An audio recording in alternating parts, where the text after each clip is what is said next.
నిన్ననే ఒక రాజస్థాన్లో అరెస్ట్ అయినటువంటి ఇష్యూ.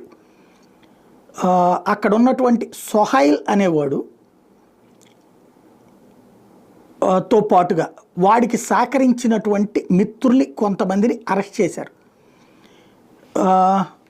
రెహమాన్ మొహమ్మద్ అంటే సొహైల్ అనేవాడు మెయినోడు.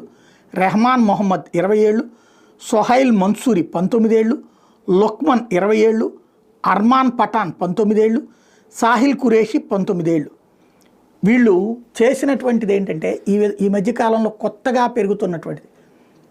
హిందువులు విడివిడిగా ఉంటారు కులాల వారీగా, అదే సందర్భంలో ఇతర సామాజిక వర్గాలు ఐక్యంగా ఉంటుంటారు. వాళ్ళ దాంట్లో వర్గాలు విభేదాలు ఉన్నా సరే మతం ప్రాతిపదికన ఒక్కటవుతుంటారు. చివరికి హిందూ అమ్మాయిల్ని ట్రాప్ చేసేందుకు వీళ్ళకి 10 లక్షలు 20 లక్షల రూపాయలు ఇస్తున్నారనడానికి సాక్ష్యం ఈ ఉదంతం. రాజస్థాన్